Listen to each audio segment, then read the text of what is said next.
दिलेल्या प्रदत्ताच्या आधारे गुणाकार परिवलन सहसंबंधाचे मापन करा, असा प्रश्न आपल्याला परीक्षेत विचारला जातो. या ठिकाणी एक 10 विद्यार्थ्यांना हिंदी आणि इंग्रजी विषयात घेण्यात आलेल्या चाचणीतील गुण दर्शविलेले आहेत. या प्रदत्ताच्या आधारावर आपणास गुणाकार परिवलन सहसंबंधाचे मापन करायचे आहे. तर पहा, प्रोडक्ट मोमेंट कोरिलेशन गुणाकार परिवलन सहसंबंध हे मापन करण्यासाठीचे सूत्र आहे R means correlation summation XY भागिले वर्गमुळात समेशन X वर्ग गुणिले समेशन Y वर्ग. आपल्याला समेशन XY, समेशन X वर्ग आणि समेशन Y वर्ग हे काढायचे आहे. तर हे काढण्यासाठी आपण प्रथमतः एका बाजूला हे लिहून घेऊ, सहसंबंधाचे सूत्र समेशन XY, समेशन X वर्ग आणि समेशन Y वर्ग. हे काढण्यासाठी सर्वात प्रथम आपण दोन्ही कॉलमची बेरीज करून घ्यायची आहे, कारण आपल्याला या दोन्ही कॉलमचं मध्यमान काढायचं आहे. तर पहा, हिंदी या संपूर्ण कॉलमची बेरीज येते 470 आणि इंग्रजी या कॉलमची पूर्ण बेरीज जर केली आपण तर ती येते 748. आपण पुढे आता हिंदी या कॉलमचं मध्यमान काढू.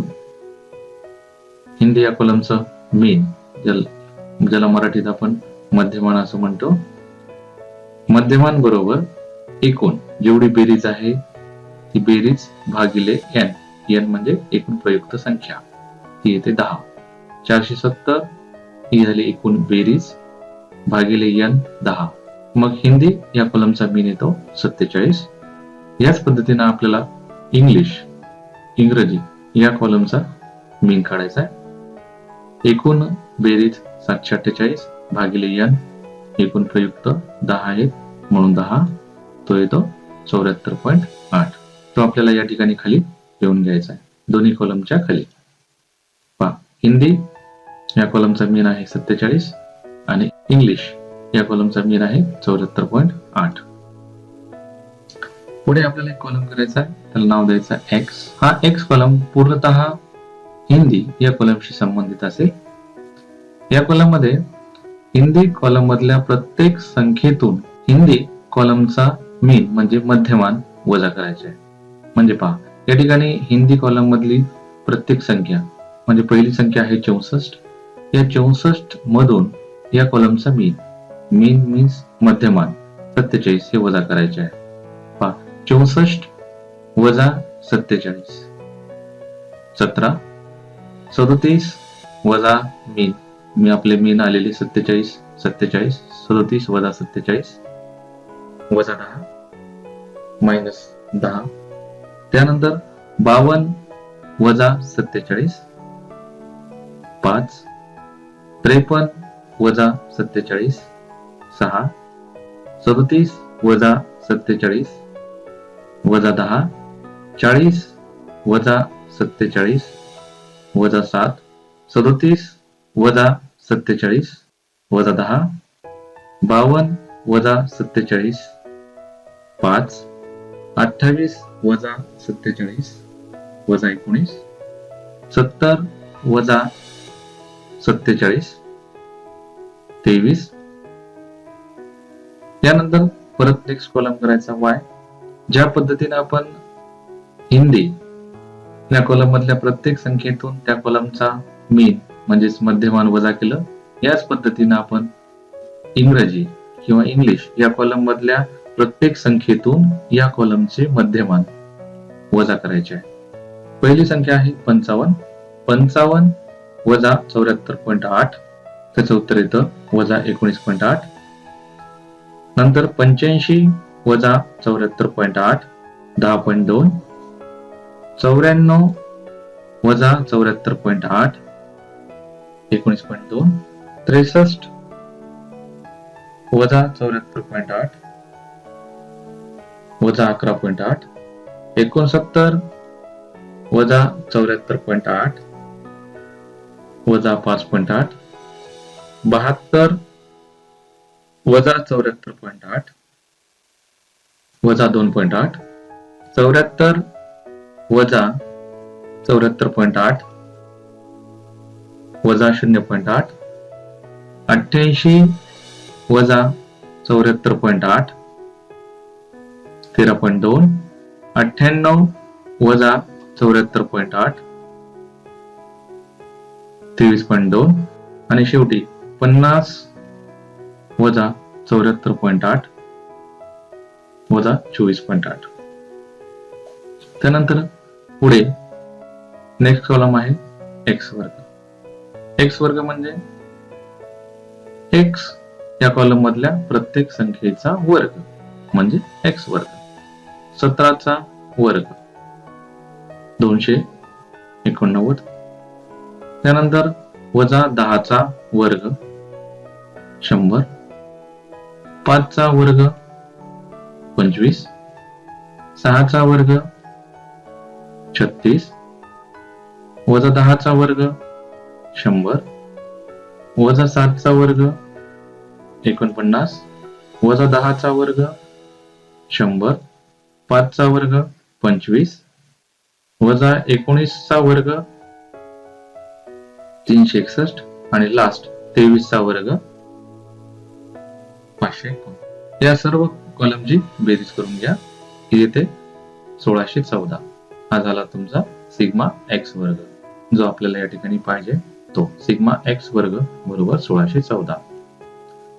नेक्स्ट आपण काढू वाय वर्ग, म्हणजेच वाय कॉलम मधील प्रत्येक संख्येचा वर्ग. वजा 19.8 चा वर्ग 392.04, 10.2 चा वर्ग 104.04, 19.2 चा वर्ग 368.64, वजा 11.8 चा वर्ग 139.24, वजा 5.8 चा वर्ग 33.64, वजा 2.8 चा वर्ग 7.84, वजा 0.8 चा वर्ग 0.64, 13.2 चा वर्ग 174.24, 23.2 चा वर्ग 538.24 आणि लास्ट वजा 24.8 चा वर्ग 615.04. पूर्ण या कॉलमची बेरीज करून घ्यायची. ती होते तुमचा समिशन वाय वर्ग.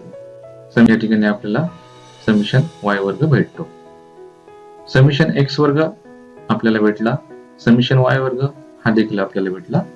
तर शेवटचा कॉलम येईल x Y. X Y column मध्ये एक्स आणि वाय या कॉलमचा गुणाकार करायचा, या दोन्ही कॉलमचा गुणाकार करायचा. लक्षात घ्या, कॉलम एक्स गुणिले कॉलम वाय म्हणजे पहा 17 गुणिले वजा 19.8 वजा 336.60 वजा 10 गुणिले 10.2 वजा 102, 5 गुणिले 19.2 96, 6 गुणिले वजा 11.8 वजा 70.8 वजा 10 गुणिले वजा 5.8 58, वजा 7 गुणिले वजा 2.8 19.60, वजा 10 गुणिले वजा 0.8 8, 5 गुणिले 13.2 66, वजा 19 गुणिले 23.2 वजा 440.8, लास्ट 23 गुणिले वजा 24.8 वजा 570.4. पूर्ण एक्स वाय कॉलमची बेरीज करून घ्या. ही होते तुमचे समिशन एक्स वाय वजा 1273. या ठिकाणी आपल्याला समिशन एक्स वाय पाहिजे होता, तो आपल्याला भेटलेला आहे. समिशन एक्स वाय वजा 1273 आहे, तो आपण लिहून घेऊ. त्यानंतर आपल्याला समिशन एक्स वर्ग आपण भेटलाय, तो आहे 1614, आपण लिहून घेऊ. त्यानंतर समिशन वाय वर्ग या ठिकाणी आहे, तो पण आपल्याला भेटलेला आहे, तो पण आपण लिहून घेऊ 2373.6. या सर्व संख्या आपण आता सूत्रामध्ये मांडू. सहसंबंध बरोबर समिशन एक्स वाय भागिले वर्गमुळात समेशन एक्स वर्ग गुणिले समेशन वाय वर्ग। या ठिकाणी समेशन एक्स वाय आहे वजा 1273 भागिले वर्गमुळात समेशन एक्स वर्ग तो आहे 1614 गुणिले समेशन वाय वर्ग 2373.6 वजा 1273 भागिले 1614 गुणिले 2373.6 हे जर केलं तर त्याचं उत्तर येतं 3830990.4 म्हणजेच 38,30,990.4। त्यानंतर जर आपण या संख्येचं वर्गमूळ काढलं तर ते येतं 1957.292। जर आपण हा भागाकार करून घेतला वजा 1273 भागिले 1957.292 त्याचं उत्तर येतं वजा 0.65039। तर प्रोडक्ट मोमेंट कोरिलेशन गुणाकार परिबलन सहसंबंध या ठिकाणी येतोय वजा 0.65। तर या पद्धतीने प्रोडक्ट मोमेंट कोरिलेशन गुणाकार परिबलन सहसंबंध पद्धतीच्या सहाय्याने सहसंबंध गुणांकाचे मापन केले जाते। थँक्यू।